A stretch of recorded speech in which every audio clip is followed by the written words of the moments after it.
Today's lesson has to do with a right triangle with an altitude.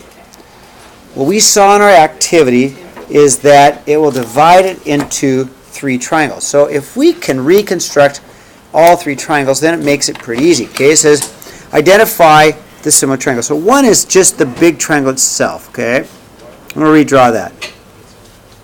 One is the big triangle itself. All right, that would be OMN, right? Okay, that is one triangle. It's the big triangle. Okay, right? Now there are three triangles. We know that. In fact, we know there's three triangles because we just constructed it. Okay. Then there's another triangle which I call the medium triangle. Okay. Now the medium triangle would probably be right here. This MPQ, right? So if I redraw the medium triangle and put it down, I'd have my MPO. My P has to go here for the right triangle, right? The P's got to go there, right? We're just going to take this triangle. Let me color it in. I'm going to put this triangle right here, okay? All right. So I've got my P is here, my M would have to be here, and my O would be here, okay? Then the third and last triangle is going to be this little triangle right down here. I'll put that one in orange, okay? Here's my little triangle. And if I redraw this little triangle, we know P is down here because that's my right triangle, right? N is up here. MPO is this triangle right here, right? Right? And then the other one is got to be PNM. So what we have is three triangles, okay? So in your homework, then they're going to ask you for all three triangles. So we have, you ready? We have triangle, okay? And I'm going to talk about these three right here. I have a triangle, MON. MON is similar. That's my similar symbol, right? I've got my triangle MON. That's that guy right there. MON. That's triangle MON is similar to triangle PMO, right? And you got to put things in the right order, right? PMO. Yeah. So you got to put the right ones together. PMO, which is similar to triangle PNM. Okay? So I need to say that because in your homework today, the very first question on your homework is going to ask you to identify three similar triangles. You need to put that down. You got to, and I think for me, as long as I've been doing this, it's so much easier if I can redraw all three. It takes a little bit of work, but it's easier to redraw and then you can see it, right?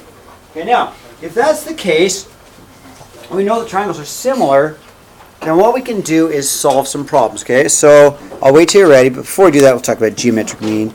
Okay, geometric mean is really easy. It's just going to be the square root of this number times this number. That's all. Geometric mean. Am I going too fast? Am I okay? Okay, geometric mean is this times this, which is just going to be the square root of 12, which is the square root of 4 times the square root of 3, and I'm hoping you learned this in Algebra 1, but if you didn't, then here's something new for you, which is 2 square roots of 3. That's the answer I want. And I'm hoping you learned that in Algebra 1. If you didn't, well, sorry. You probably learned that in Algebra 1, didn't you? Yeah. Okay. Now, you want to do number 4? Yeah. Square root of 5 times 45. I don't know. Hold on. I need a calculator, Cody. Yeah. What is 5? I don't know. 5 times 45. Clear. What is 5 times 45? 225. Ooh, this is an easy one. Square root of 225, which is equal to 15. It's exactly 15, okay? It's exactly 15. Okay?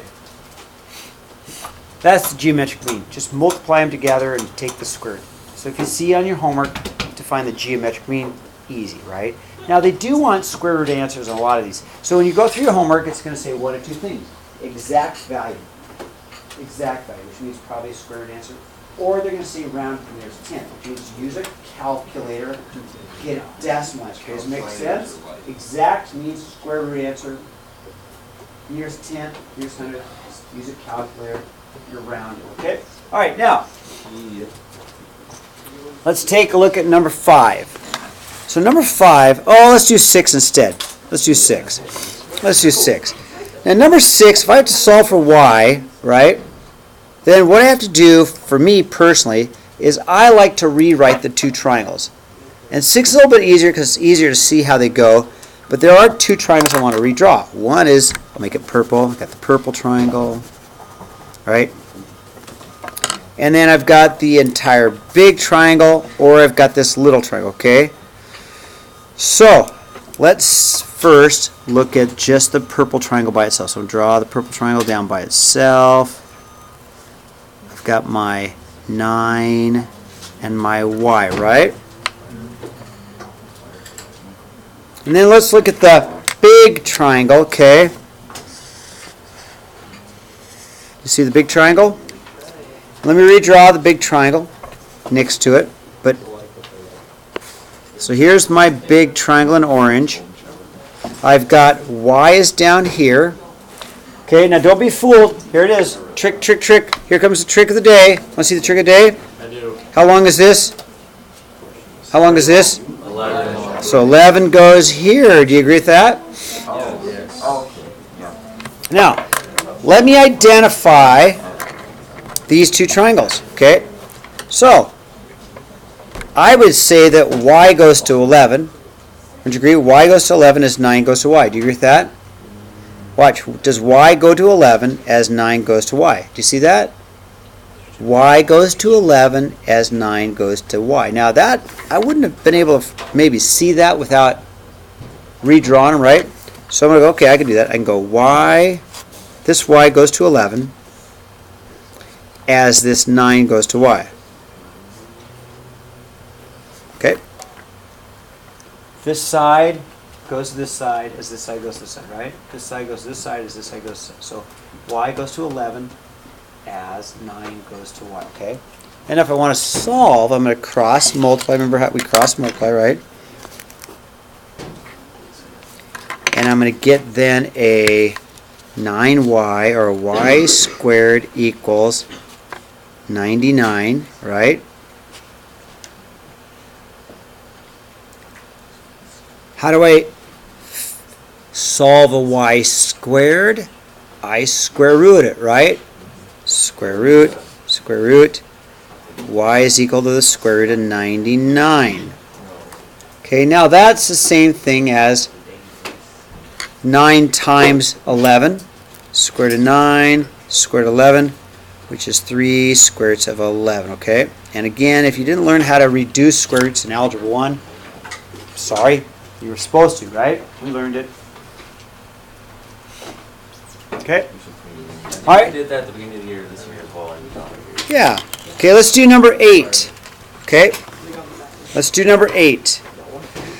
So number 8, again, what I like to do, I really like to redraw these, okay? It makes it easy for me. So in number 8, I see a little triangle, okay? And I see a medium triangle. So I always see 3 triangles when I do these. I see the big triangle, which is the whole thing.